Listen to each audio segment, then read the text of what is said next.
Hello everyone, मेरा नाम है शिवी और मैं आपके लिए लेकर आई हूँ तमिलनाडु की क्लास 11th की हिस्ट्री, जिसमें हम अभी एंशंट वाला पार्ट डिस्कस कर रहे हैं, जिसमें चैप्टर 1 हमने ऑलरेडी कंप्लीट कर लिया है।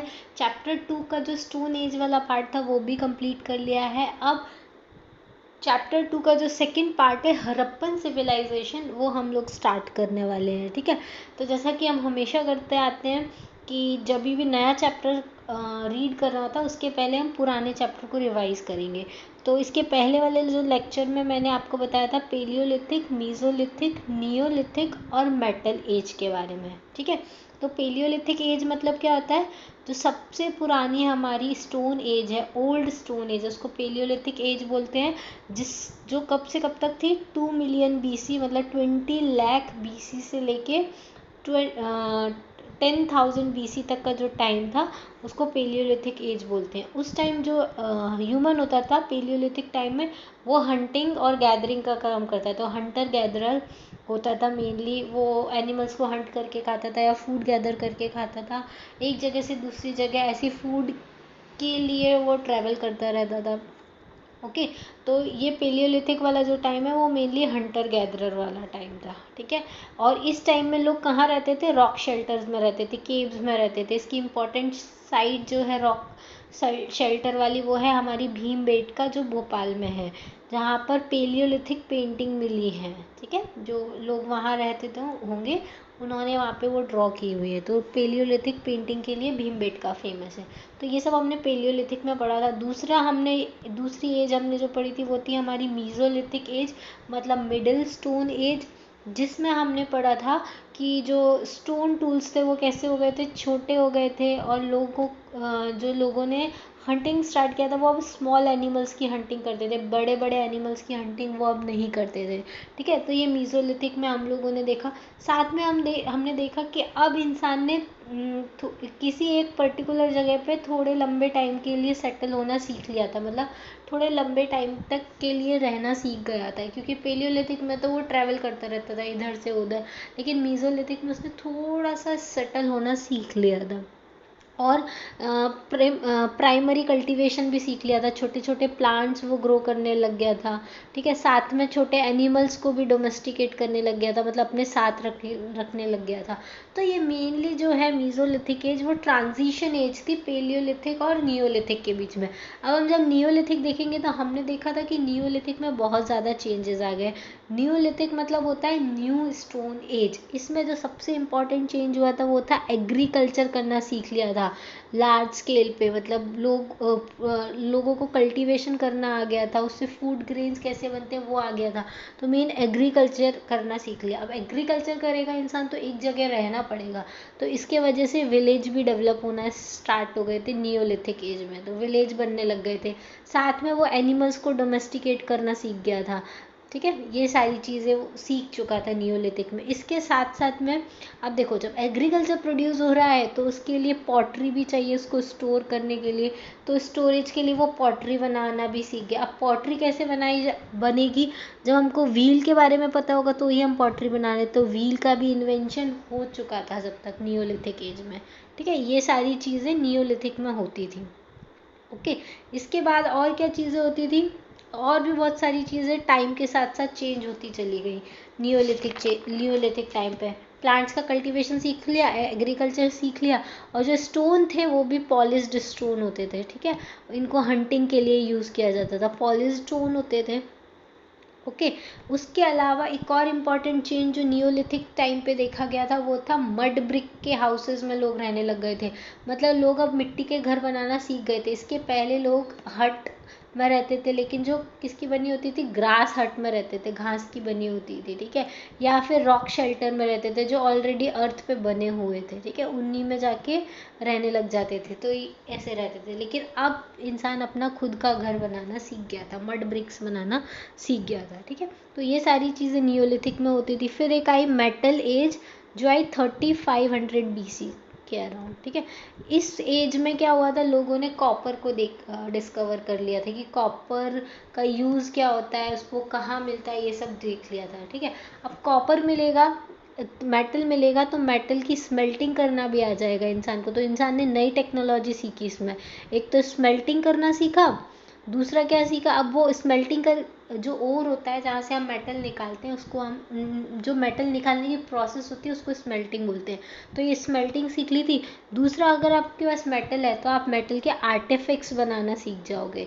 तो हम देखेंगे जैसे हमारी जो हड़प्पन सिविलाइजेशन है वो क्या है, एक मेटल कॉपर एज या ब्रोंज एज सिविलाइजेशन बोलते हैं, जिसमें मेटल डिस्कवर हो चुका था। तो वो उस टाइम में हमको काफ़ी आर्टिफैक्ट्स मिलते हैं, मेटल के, ब्रोंज के स्टैचूज मिले हैं, ठीक है। तो जो इंडस वैली सिविलाइजेशन थी वो एक मेटल एज सिविलाइजेशन थी। इससे ये भी पता चलता है कि जो मेटल एज सिविलाइजेशन होती थी वो कहाँ बनती थी, इंडस मतलब रिवर के अक्रॉस बनती थी। जो वाटर सोर्स होता था उसके आसपास में ये सारी सिविलाइजेशन डेवलप होना स्टार्ट हुई, ठीक है। तो ये मेटल एज में हमने देखा। इसके अलावा एक और एज आती है जो इस बुक में लिखी गई है, वो है आयरन एज, ठीक है। आयरन एज मतलब जब आयरन की डिस्कवरी हो गई थी। लेकिन हड़प्पन्स के टाइम पे आयरन की डिस्कवरी नहीं हुई थी, क्योंकि आयरन की बनी हुई कोई स्कल्पचर, कोई चीज़ हमको हड़प्पन एक्सकेवेशन में नहीं मिली है। सिर्फ हमको मिला है वहाँ पे ब्रॉन्ज या फिर कॉपर, ठीक है। यही सारी चीज़ें हमको वहाँ पे मिली है, ठीक है। इसका मतलब है कि आयरन डिस्कवर नहीं हुआ था, ओके। आयरन किससे, आयरन जो कल्चर है, आयरन एज जो है वो किससे रिलेट करेगी, वो आएगी हमारे वैदिक कल्चर से। जब हम लोग कहाँ से शिफ्ट हो जाएंगे, गंगा वैली में शिफ्ट होंगे, तब वैदिक कल्चर में आयरन एज के बारे में लिखा हुआ है, आयरन तब डिस्कवर हुआ, ठीक है। अभी इंडस वैली सिविलाइजेशन के लिए हमारे पास क्या है, मेटल है, ठीक है। तो चलिए हम इंडस वैली सिविलाइजेशन स्टार्ट करते हैं, आज का चैप्टर स्टार्ट करते हैं।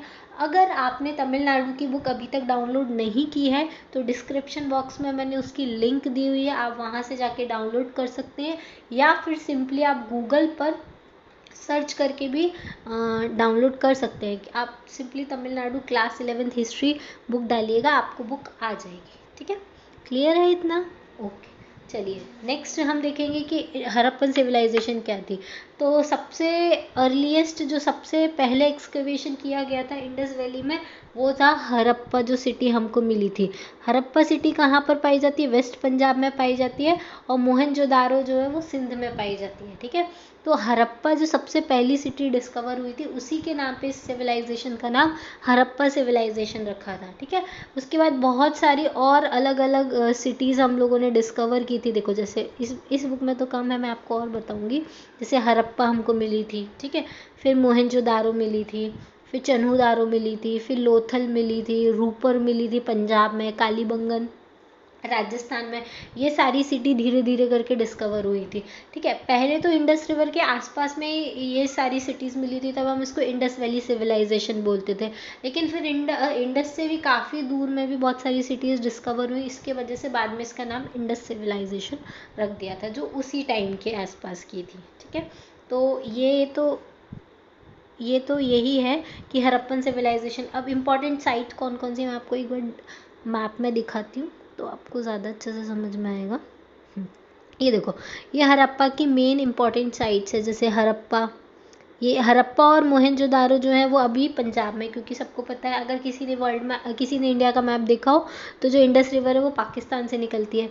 फिर सोतका को, ये भी एक साइट है जो कहाँ पर है, पाकिस्तान में। उसके अलावा चन्हूदारो, फिर डोलाबीरा, सुरकोटड़ा और लोथल, ये तीनों जो साइट्स है वो कहाँ पर हैं, गुजरात में है, ठीक है। राखीगढ़ी हरियाणा में है, ठीक है। कालीबंगन हरियाणा में, गनेरीवाल ये भी इंडिया पाकिस्तान के बॉर्डर पे, ठीक है। तो ये मेन इंपॉर्टेंट साइट्स थी जो कहाँ पे थी, हड़प्पन सिविलाइजेशन की इंपॉर्टेंट साइट्स थी, ठीक है। इसके अलावा और भी साइट्स आएंगी, अभी मैं आपको वो भी दिखाऊंगी। इसके पहले हम और देख लेते हैं नेक्स्ट, ठीक है। अब हम इम्पॉर्टेंट साइट्स तो कोट डीजी एक थी, सिंध में है, ठीक है। उसके अलावा कालीबंगन राजस्थान में है, रूपर पंजाब में है, बानावली हरियाणा में है, ठीक है। और लोथल, सुरकोटड़ा, धोलावीरा, ये सब कहाँ पर है,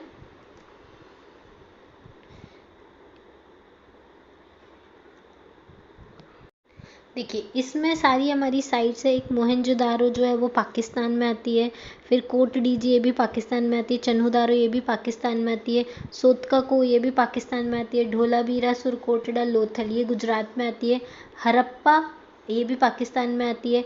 गनेरीवाल इंडिया पाकिस्तान के बॉर्डर पे आती है, ठीक है। उसके अलावा कालीबंगन ये हरियाणा में पंजाब राजस्थान में आती है।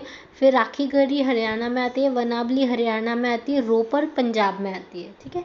तो ये सारी इंडस वैली सिविलाइजेशन की साइट्स हैं, ठीक है।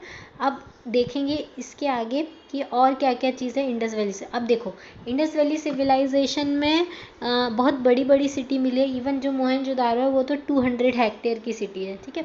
इसके बाद इनका ओरिजिन और इवोल्यूशन कैसे हुआ, तो जो आर्कियोलॉजिकल सर्वे किया गया उसमें बहुत सारी चीज़ें एक्सकेवेट करने के बाद पता चला कि जो हड़प्पन कल्चर है वो एक दिन में डेवलप नहीं होता कोई भी कल्चर। ये जो इसका डेवलपमेंट है वो ग्रेजुअल डेवलपमेंट है। उसी के हिसाब से इसको 4 स्टेजेस में डिवाइड किया गया है। पहला जो हमारा स्टेज है वो है प्री हड़प्पा, दूसरा है अर्ली हड़प्पा, तीसरा है मैच्योर हड़प्पा और चौथा है लेट हड़प्पा, ठीक है। प्री हड़प्पा में क्या है, मेहरगढ़ एक साइड मिली है जो कहाँ पर आती है, पाकिस्तान में ही आती है। मोहनजोदारो के नॉर्थ वेस्ट में 150 माइल यहाँ पे मेहरगढ़ है। यहाँ पे हमको एविडेंस मिले वीट ग्रो करने के।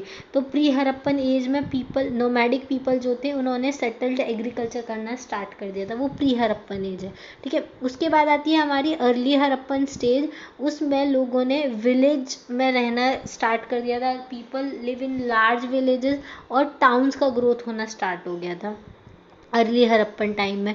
और ट्रांजिशन जो देखने को मिला था रूरल से अर्बन लाइफ में, ठीक है। रूरल जो लाइफ होती थी उसमें ट्रांजिशन हुआ, अब लोग अर्बन कल्चर की ओर काफ़ी ग्रोथ हुआ अर्ली हड़प्पन में। इसकी जो साइट्स हैं वो आमरी और कोट डीजी जो पाकिस्तान में आती हैं, ठीक है। थर्ड स्टेज थी मैच्योर हड़प्पन स्टेज, जिसमें बड़ी बड़ी सिटीज़ इमर्ज होके आई, जैसे हड़प्पा हुआ, फिर कालीबंगन हुआ, हमारा मोहनजोदारो हुआ। इन सारे में काफ़ी इलेबोरेटेड टाउन प्लानिंग की गई थी। हम देखेंगे टाउन प्लानिंग के क्या क्या सेलिएंट फीचर्स थे। तो ये जो फेज़ था वो इवोल्यूशन वाला फेज़ था जो मैच्योर हड़प्पन स्टेज में देखने को मिला। उसके बाद आती है हमारी लेट हड़प्पन स्टेज, जिसमें इंडस कल्चर क्या हो गया था, डिक्लाइन होना स्टार्ट हो गया था। लोथल का जब एक्सकेवेशन हुआ वो बताता है कि हमारा जो इंडस कल्चर है वो डिक्लाइन होना स्टार्ट हो गया, क्योंकि लोथल जो पोर्ट है उस पर brick lining burned massive brick walls बनी हुई हैं, जो ये इंडिकेट करती हैं कि इसको फ्लड प्रोटेक्शन के लिए बनाया गया था, कि जो फ्लड आया है किसी रिवर में उससे सिटी को प्रोटेक्ट करने के लिए ये वॉल्स बनाई गई है। मतलब कुछ फ्लड आया होगा या कोई नेचुरल डिज़ास्टर होगा जिससे बचाने के लिए सारी ब्रिक वॉल्स बनाई गई थी। तो इसकी वजह से हो सकता है कि हड़प्पा हमारा डिक्लाइन हो गया, ठीक है। तो ये सारी चीज़ें थी। और क्या हुआ था उस टाइम पे हड़प्पन सिविलाइजेशन में। हाँ, हड़प्पन सिविलाइजेशन का डेट क्या है, हम कैसे डिसाइड करते हैं कि कब से लेके कब तक का जो डेट है वो हड़प्पन सिविलाइजेशन का है। तो जो ऑक्यूपेशन है मोहनजोदारो का उसके हिसाब से 1931 में सर जॉन मार्शल ने बोला था कि हड़प्पन सिविलाइजेशन जो है वो 3250 से लेके 2750 BC तक रही होगी, ठीक है। लेकिन जब रेडियो कार्बन डेटिंग आया, जो मैंने बताया था कि हर ऑब्जेक्ट के अंदर जो कार्बन प्रेजेंट होता है वो धीरे धीरे लॉस होता जाता है, और कितना कार्बन लॉस हुआ है उससे हम उसकी डेट पता कर सकते हैं। तो कार्बन डेटिंग मेथड आई 1956 में। तब जॉन फेयर सर्विस, ये देखो जॉन फेयर सर्विस ने 1956 में बोला कि जो हड़प्पन कल्चर था वो 2000 से लेके 1500 BCE तक रहा होगा, ठीक है, रेडियो कार्बन डेटिंग के अकॉर्डिंग। लेकिन फिर और फर्दर इम्प्रूवमेंट हुए तो 1964 में DP अग्रवाल ने ऐसा बोला कि जो हड़प्पन की एज है वो 2300 से लेके 1750 BC तक रही होगी, ठीक है। इतना कुछ टाइम इस कल्चर को डेवलप होने में लगा होगा। यही टाइमलाइन अभी हम यूज़ कर रहे हैं रिसेंटली, लेकिन अभी भी फर्दर स्कोप है कि इस टाइमलाइन को मॉडिफाई किया जा सकता है, ठीक है। अब देखिए सेलिएंट फीचर्स क्या है हड़प्पन कल्चर के। तो पहला है उसका टाउन प्लानिंग। वहाँ पे कैसा टाउन प्लानिंग होता था कि जो पूरी सिटी होती थी ना वो ग्रिड सिस्टम पे बनी हुई थी। एक दूसरे को सारी रोड्स राइट एंगल पे क्रॉस कर रही हैं, हर स्ट्रीट एक दूसरे को राइट एंगल पर क्रॉस कर रही है। यहाँ यहाँ पे टाउन, यहाँ पे घर बने हुए होते थे, ठीक है। तो ऐसे पूरी जो सिटी थी वो रेक्टेंगुलर बॉक्स की तरह बनी हुई थी, ठीक है। तो ये सारी सिटी ऐसे ही नहीं डेवलप होती हैं, ये इन सब के लिए एक प्लानिंग की गई। तो ये हमको बताता है कि वो जो सारी सिटी थी ना वो प्लान्ड सिटी है थी, ठीक है। तो इसी सारा ग्रिड सिस्टम हमको हड़प्पा में भी मिलता है, मोहनजोदारो में मिलता है, कालीबंगन में मिलता है, और उनमें सीटाडेल भी मिलते हैं जिसके ऊपर लार्ज ब्रिक हाउसेस बनाए जाते थे मड के, और उसके जो नीचे वाला टाउन होता था सिटाडेल, वहाँ पे कॉमन पीपल रहते थे। मतलब वहाँ का जो कोई राजा होता होगा वो अपर वाले पोर्शन में रहता है सिटाडेल के, और जो लोअर पोर्शन होता था वहाँ पे कॉमन पीपल रहते थे, ठीक है। ये सारी चीज़ें होती थी। और एक और इम्पॉर्टेंट चीज़ है जो हड़प्पन्स के टाइम पे होती थी, उनका जो घर होते थे वो किसके बने होते थे? बर्न्ट ब्रिक्स के बने होते। किसके बने होते थे? ब्रिक्स के बने होते थे। स्टोन नहीं यूज़ किया उन्होंने हाउस मेकिंग में, ठीक है। ब्रिक्स का यूज़ करते थे। जैसे आज हम स्टोन का, जैसे आज हम ब्रिक्स का यूज़ करते थे, उस टाइम पे भी वो लोग ब्रिक्स का यूज़ करते थे, ठीक है। और इसके अलावा दूसरा इम्पॉर्टेंट जो फीचर था हड़प्पन कल्चर की टाउन प्लानिंग में, वो था उनका अंडरग्राउंड ड्रेनेज सिस्टम। पूरा का पूरा जो ड्रेनेज सिस्टम था वो अंडरग्राउंड था। उसके ऊपर बड़ी बड़ी पत्थर की स्लैब, स्टोन स्लैब्स रखी हुई होती है उसको कवर करने के लिए, और हर घर उन ड्रेनेज सिस्टम से जुड़ा हुआ होता था। साथ में उसके अंदर जो ड्रेनेज सिस्टम होता था उनके अंदर इंस्पेक्शन होल होते थे। अगर कहीं कचरा फंस जाए तो उसका इंस्पेक्शन करने के लिए इंस्पेक्शन होल भी बनाए गए थे, ठीक है। तो ये सारी चीज़ें टाउन प्लानिंग में थी। और एक और इम्पॉर्टेंट प्लेस मिली है हमको मोहनजोदारो में, ग्रेट बाथ, जिसका पूरा एरिया है 39/23/8। इतना बड़ा ग्रेट बाथ मिला है जिसके अंदर पूरी की पूरी वाटर टाइट ब्रिक्स लगी हुई है जिससे वाटर लीक ना हो सके। साथ में अगर ये जैसे अभी टाइप के कुंड टाइप का ही होता था, और साथ में साइड से वाटर के पास होने के लिए भी जगह बनी थी जहाँ से वाटर निकाला जा सकता था। मतलब आउटलेट पाइप भी होती थी जहाँ से पानी निकाला जाता था। और साथ में इसमें अंदर जाने के लिए सीढ़ियाँ बनी हुई हैं, स्टेप्स बनी हुई हैं। साथ में इधर क्या है, चेंजिंग रूम्स बने हुए हैं। तो ऐसा माना जाता है कि हो सकता है ये रिचुअल बाथिंग प्लेस हो, जैसे हमारे यहाँ पे कुंभ वगैरह में यूज़ करते हैं, कुंड के आसपास लोग नहाने के लिए चेंजिंग रूम्स वगैरह बना, शायद वैसा कुछ यूज़ करते हो। या फिर नॉर्मली लोग नहाने जाते हो तो बाथिंग साइट होती थी वो, ग्रेट बाथ जिसको बोलते थे, क्योंकि काफ़ी बड़ी बनी हुई थी। उसके अलावा मोहनजोदारो में एक और बड़ी बिल्डिंग मिली है जिसको बोलते हैं ग्रेनरी, जिसका पूरा का पूरा एरिया है 150/50 का, ठीक है। और ऐसी 6 ग्रेनरी कहाँ पर मिली है? हड़प्पा में मिली है। और ये सारी चीज़ें ग्रेन को स्टोर करने के लिए यूज़ की जाती थी, ठीक है। तो ये वहाँ की टाउन प्लानिंग के फीचर्स थे। एक तो ग्रिड सिस्टम था वहाँ पे, दूसरा ड्रेनेज सिस्टम अच्छे से बना हुआ था, तीसरा ग्रेट बाथ है, और चौथा ग्रेनरी बनी हुई है ग्रेन्स को स्टोर करने के लिए। तो ये वहाँ की टाउन प्लानिंग है। फिर इसके बाद हम देखेंगे कि वहाँ की लोगों की इकोनॉमिक लाइफ कैसी होती थी। तो इकोनॉमिक लाइफ में काफ़ी ज़्यादा प्रोग्रेस हुआ था वहाँ पे। एग्रीकल्चर अच्छा चलता था, इंडस्ट्री बहुत अच्छी थी, क्राफ्ट अच्छा था, ट्रेड अच्छा था। अब एग्रीकल्चर कैसे अच्छा था? एग्रीकल्चर सरप्लस था वहाँ पे। जो भी वीट, बार्ले, सीसम, मस्टर्ड, कॉटन, ये सारे ग्रो होते थे, ठीक है। और सरप्लस ग्रेन को स्टोर किया जाता था ग्रेनरी में, और फिर जो भी एक्स्ट्रा होता था उसको एक्सपोर्ट भी किया जाता था विद इन इंडिया और आउट ऑफ इंडिया भी, ठीक है। उसके साथ साथ वो लोग क्या करते थे, एनिमल्स को डोमेस्टिकेट करते थे, जैसे शीप हुआ, गोट हुआ, बफेलो हुआ, ठीक है।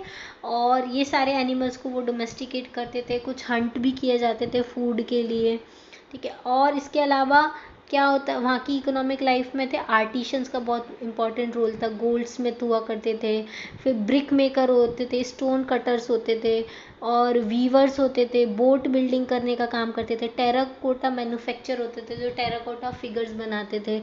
कच्ची मिट्टी के जो फिगर बनाए जाते हैं उसको टेराकोटा फिगर बोलते हैं। अब एक और चीज़ में बहुत माहिर था हड़प्पन कल्चर, वो था वहाँ का मेटल क्राफ्ट। ब्रोंज और कॉपर के बहुत सारे आउटस्टैंडिंग स्टैचू हमको हड़प्पन सिविलाइजेशन से मिले हैं। गोल्ड, सिल्वर, ऑर्नामेंट्स बहुत ज़्यादा हम लोगों को यहाँ से मिले हैं हड़प्पन सिविलाइजेशन से। फिर हमको एक और चीज़ वहाँ से मिली है, वो है पॉटरी। पॉटरी कैसे मिली है? प्लेन रेड ब्लैक कलर की, या फिर उसमें कुछ थोड़े बहुत प्रिंट्स बने हुए हैं, पेंटेड पॉटरीज मिली है, बीड्स मिले हैं सेमी प्रेशियस स्टोन का। तो ये सारी चीज़ें वहाँ पे होती थी जो इकोनॉमी में कंट्रीब्यूट करती थी। साथ में वहाँ पे इंटरनल ट्रेड भी होता था विद इन इंडिया, और एक फॉरेन ट्रेड भी होता था मेसोपोटामिया के साथ, ईरान के साथ, अफ़गानिस्तान के साथ। इन सब के साथ वो लोग क्या करते थे, ट्रेड करते थे। अब वो लोग क्या चीज़ें इंपोर्ट करते होंगे, जो चीज़ें यहाँ नहीं होती थी वो इंपोर्ट करते थे, जैसे गोल्ड, कॉपर, टिन और बहुत सारे सेमी प्रेशियस स्टोन जो इंडिया में नहीं होते थे, तो वो इन चीज़ों को इंपोर्ट करते थे। बदले में वो क्या चीज़ें एक्सपोर्ट करते थे, जो चीज़ें यहाँ ज़्यादा होती हैं। यहाँ पर क्या ज़्यादा होता है, एग्रीकल्चर ज़्यादा होता है, जैसे कि एग्रीकल्चर प्रोडक्ट्स होते थे उनको वो एक्सपोर्ट करते थे, wheat, barley, peas, oil seeds, cotton, pottery, ये सारी चीज़ें, terracotta figure, beads, ivory products, इन सारी चीज़ों को वो एक्सपोर्ट किया करते थे। ठीक है, फिर और क्या क्या चीज़ हमको ट्रेड लिंक मिले, इंडस और सुमेरियन पीपल से उन लोगों के ट्रेड होते थे। मेसोपोटामिया की जो सील्स होती हैं वो इंडिया में मिली थी, इसका मतलब ये है कि वो मेसोपोटामिया के लोग इंडिया में आके कुछ सील वगैरह देते थे, ट्रेड करते थे। और ट्रेड कैसा होता था, बार्टर टाइप ट्रेड होता था, मतलब 2 आलू मेरे पास है, 2 टमाटर तुम्हारे पास है, तो 1 आलू मैं तुमको दे दूँ, 1 टमाटर तुम मुझे दे दो, तो हम दोनों की आलू की सब्जी बन जाएगी। ठीक है, तो जो चीज़ जिसके पास नहीं होती थी वो एक्सचेंज करके एक दूसरे से ले लेते थे, उसको हम बोलते हैं बार्टर टाइप सिस्टम। ठीक है, अब seals, terracotta models, Indus valley, reveal सारा रिवील करता है कि उस टाइम बुलॉक कार्ट यूज़ होते थे, ऑक्सन यूज़ होते थे, लैंड ट्रांसपोर्ट, अगर लैंड पे ही एक जगह से दूसरी जगह चीज़ें ले जानी है तो बुलॉक कार्ट्स यूज़ होते थे।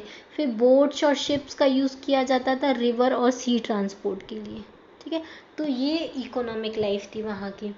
अब सोशल लाइफ में क्या होता था, सोशल लाइफ में भी काफ़ी बहुत अच्छे एविडेंस मिले हैं कि जो मेन और वुमेन होते थे वो दोनों ड्रेस पहनते थे, और वो 2 पीस ऑफ क्लॉथ पहनते थे, एक अपर बॉडी के लिए, एक लोअर बॉडी के लिए। साथ में जो वुमेन होती थी वो ज्वेलरी पहनती थी, जैसे bangle, bracelets, fillets, girdles, anklets, earrings, finger rings, ये सारी वुमेन पहना करती थी।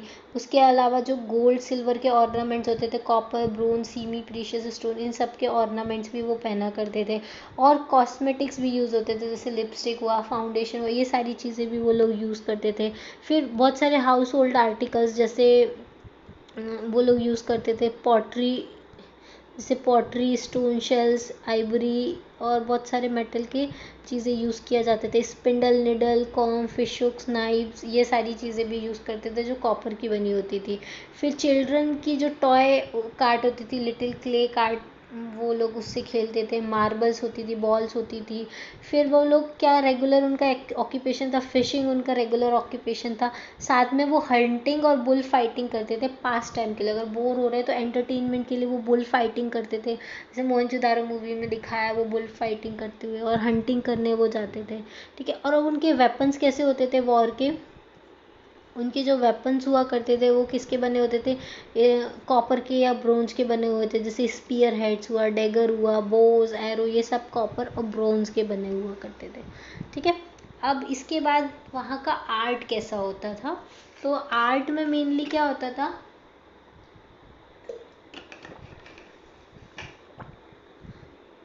जो वहाँ का आर्ट, मेटल आर्ट हम लोगों ने देखा, उनमें बहुत ज़्यादा हाई डिग्री क्वालिटी और वर्कमैनशिप होती थी, मतलब जो भी वो बनाते थे उसकी क्वालिटी ऑफ फिनिशिंग बहुत अच्छी होती थी। तो जैसे हम लोगों को बहुत सारी फिगर्स मिले हैं, मैन, वुमेन, एनिमल्स के टेराकोटा फिगर्स मिले हैं। फिर वहाँ पे मोहनजोदारो में से एक डांसिंग गर्ल का स्टैचू मिला है, मैं आपको ये सारे दिखाती हूँ, कितनी उस टाइम पे इतनी ज़्यादा अच्छी चीज़ें बनाया करते थे वो। देखो, ये डांसिंग गर्ल का स्टैचू है जो मोहनजोदारो से मिला है, जिसमें उसने एक अपना हाथ कमर पे रखा है, दूसरे हाथ में उसने पूरी बैंगल पहनी हुई है। ये एक डांसिंग गर्ल का स्टैचू है। ठीक है, मेटल का स्टैचू है ये हमको वहाँ से मिला। प्लस ये एक प्रीस्ट मिला जिसके ऊपर देखो, उस ये हमको बताता है, ये प्रीस्ट में बताता है कि वो लोग मतलब फैशन में कितना आगे थे। ये जो प्रीस्ट है इसकी ये देखो शेव कितनी अच्छे से कट किया हुआ है, प्लस ये जो कपड़ा पहना है उस पर कितनी अच्छी एम्ब्रॉयडरी की गई है, उसकी आईज़ वगैरह, और कितने परफेक्शन से उसने ये स्कल्पचर बनाया है, ये बताता है कि आर्ट बहुत ज़्यादा डेवलप था उस टाइम पे। फिर ये देखो टेराकोटा फिगर्स हैं, ये कच्ची मिट्टी के फिगर्स हैं, ये भी कितने अच्छे बनाए गए हैं।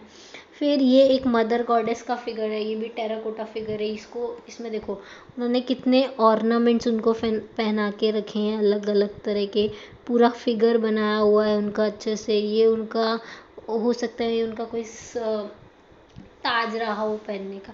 तो ये सारी चीज़ें बताती हैं कि उस टाइम के लोग कितना अच्छा उनका काम था आर्ट में, ठीक है। उसके अलावा उस टाइम पे बहुत सारी पेंटेड पॉटरी भी मिली है, जिसकी भी क्वालिटी बहुत अच्छी होती थी। उसके ऊपर अलग अलग ज्योमेट्रिकल पैटर्न बने होते थे, लाइन, सर्कल, लीव्स, इवन किसी किसी पर तो फिश और पीकॉक के फिगर्स भी बने हुए मिले हैं, ठीक है। तो ये आर्ट उस टाइम पे रहा होगा। फिर स्क्रिप्ट, मतलब वहाँ के लोगों का जो रिटन रिकॉर्ड है, उसकी कैसी स्क्रिप्ट, वो कैसी राइटिंग फॉर्म में वो क्या लिखते थे, अभी तक हम उसको डेसिफर नहीं कर पाए हैं। मतलब हम नहीं समझ पाए कि उन्होंने क्या लिखा हुआ है। उन्होंने कम से कम 400 से 600 वर्ड्स लिखे हुए हैं, जो 40 से 60 बेसिक वर्ड्स के वेरिएंट है। जैसे इंग्लिश है, इंग्लिश में कितने वर्ड्स होते हैं, 26 लेटर्स होते हैं। बाकी सब सारी स्पेलिंग होती है वो सब उन्हीं की बनी होती हैं। तो उनके भी ऐसे कुछ 40 to 60 वर्ड्स थे। अब वो लिखते कैसे थे, उनकी स्क्रिप्ट राइटिंग, जैसे हम अभी कैसे लिखते हैं, लेफ़्ट टू राइट लिखते हैं, पर वो ऐसे नहीं लिखते थे, वो राइट टू लेफ़्ट लिखते थे। या फिर बोस्ट्रोफेडन मेथड यूज़ करते थे। बोस्ट्रोफेडन मतलब ऐसे रिवर्स डायरेक्शन में लिखना, ऑल्टरनेटिव लाइंस में, ठीक है। तो ये सारी मेथड वो लोग यूज़ करते थे। और कुछ स्कॉलर जो हैं, परपोला या स्कैंडिनेवियन जो उसके कलीग थे, उन्होंने तो ऐसा कंक्लूड किया था हरप्पन स्क्रिप्ट को देख के कि वो हरप्पन्स होते थे ना, वो द्रविडियन होते थे। वो द्रविडियन लैंग्वेज को यूज़ करते थे। जो लैंग्वेज है हरप्पा की, वो कौन सी लैंग्वेज है, द्रविडियन लैंग्वेज है। और सोवियत स्कॉलर्स ने इस व्यू को एक्सेप्ट भी किया है। इवन बहुत सारी बुक्स में ऐसा भी माना गया है कि जो हरप्पन्स थे, वो इन्वेजन होने के बाद साउथ इंडिया में आके सेटल्ड हो गए, और वहीं पर वो अपनी लैंग्वेज को फॉलो कर रहे हैं, संस्कृत, तमिल, तेलुगु, और वो ही जाके बाद में द्रविडियंस बने। लेकिन ये अभी तक एक्सेप्टेड व्यू नहीं है, लेकिन बहुत सारे लोग इस चीज़ को, थ्योरी को एक्सेप्ट करते हैं। तो जब भी हरप्पन कल्चर का स्क्रिप्ट डेसिफर होगी, तब हमको और भी सारी चीज़ें उसके बारे में जानने को मिलेंगी। अब देखो रिलीजन क्या रहा होगा इन सारे लोगों का। तो जो रिलीजन था वो ये लोग, जो इनकी मेल डीटी थी जिसकी ये पूजा करते थे, वो थे योगिक शिवा। योगिक शिवा की प्रोटो शिवा या पशुपति जो थे, इनकी मेल डीटी होती थी। और जो इनकी फीमेल डीटी होती है वो है मदर गॉडेस, जिसका स्टैचू मैंने अभी आपको दिखाया था। तो ये इनके मेल थे, मेन जिसकी ये पूजा करते थे। उसके अलावा ये बहुत सारी ट्रीज़, एनिमल्स की भी वर्शिप किया करते थे। साथ में ये घोस्ट और एविल फोर्सेस में भी बिलीव करते थे, और उसके लिए एम्यूलेट्स पहनते थे। एम्यूलेट मतलब तावीज़ जो होता है हम लोग पहनते हैं आजकल, वही सारी चीज़ें ये भी पहना करते थे।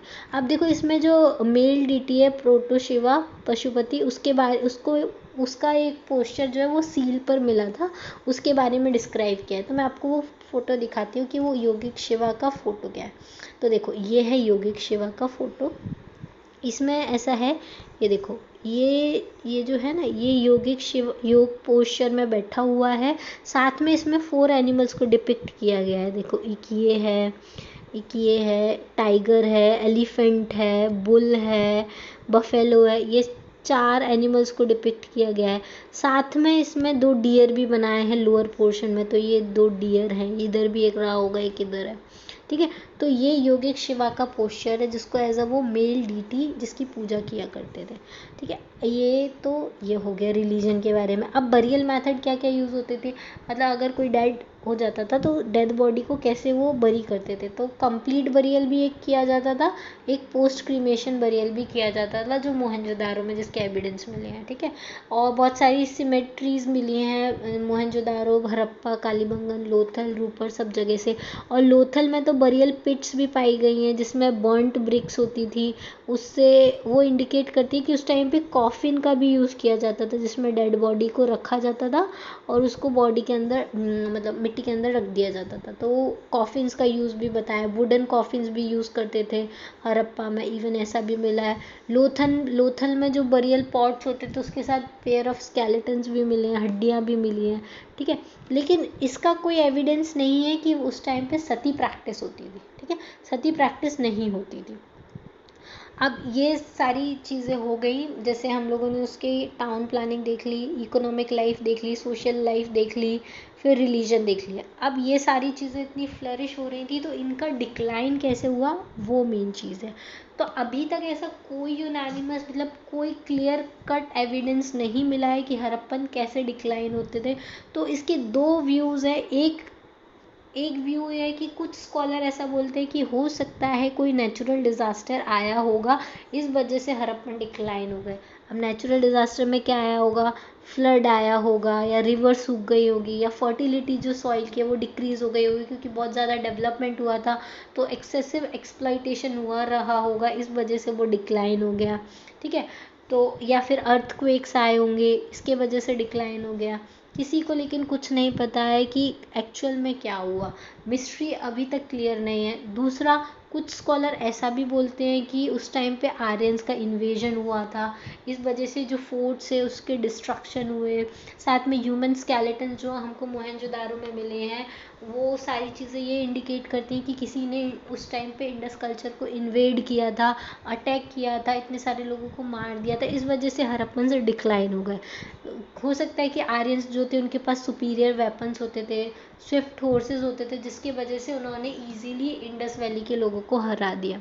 ठीक है, तो ये दो व्यू हैं, लेकिन अभी तक क्लियर कट कुछ भी नहीं पता है। जैसे अच्छा, मोहनजोदारो का मतलब ही क्या होता है, हीप ऑफ डेड मतलब डेड बॉडी का ढेर, उसी के नाम पे, क्योंकि वहाँ पे बहुत ज़्यादा स्केलेटन मिले हैं जो एक साथ बंधे हुए थे।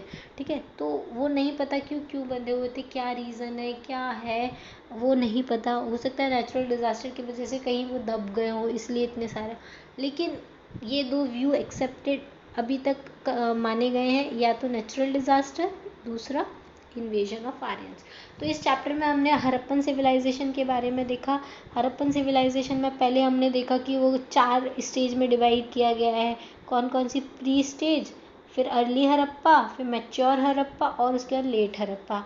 फिर टाउन प्लानिंग के बारे में देखा कि कैसी टाउन प्लानिंग है। एक तो ग्रिड सिस्टम वहाँ पे बना हुआ था, दूसरा वहाँ पे ड्रेनेज सिस्टम अच्छा था, तीसरा ग्रेनरीज थी, चौथा ग्रेट बाथ।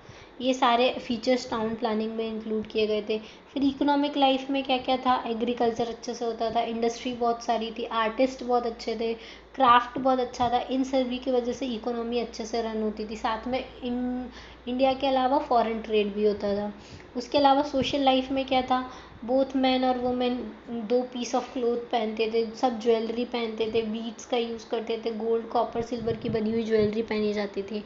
फिर रिलीजन में हमने क्या देखा, रिलीजन में हमने देखा कि एक मेल डीटी होती थी यौगिक शिवा, और एक फीमेल डीटी होती थी मदर गॉडेस। उसके अलावा ट्री एनिमल्स की भी पूजा करते थे, और घोस्ट में भी बिलीव करते थे। ठीक है, ये रिलीजन हुआ। अब आर्ट के बारे में हमने देखा कि मेटल आर्ट, पॉटरी, ये सारी चीज़ें काफ़ी डेवलप हुआ करती थी उसके साथ। और स्क्रिप्ट के बारे में देखा कि वो अभी तक डिसिफर नहीं हुई है। बरियल मेथड में देखा कि वो अलग अलग चीज़ें कंप्लीट बरियल यूज़ करते थे, कॉफिन्स का यूज़ करते थे। साथ में सती का कोई एविडेंस नहीं मिला। ठीक है, इसका मतलब है अगर आपसे क्वेश्चन पूछा जाए क्या हड़प्पन कल्चर में सती प्रैक्टिस होती थी, तो नहीं होती थी। तो और डिक्लाइन कैसे हुआ, डिक्लाइन या तो नेचुरल डिज़ास्टर की वजह से हुआ, या फिर आर्यंस की इन्वेजन की वजह से हुआ। तो ये सारी चीज़ें इसमें हैं। उसके अलावा ठीक है, तो ये सारी ये हड़प्पन सिविलाइजेशन के बारे में है। इसको आप एक बार सुनिएगा, अगर आपको नहीं समझ में आता आप वापस से सुनिएगा, या फिर एक बार आप रीड कर लीजिएगा, आपका पूरा का पूरा चैप्टर कवर हो जाएगा। ठीक है, that is for the day. Thank you, thanks for watching.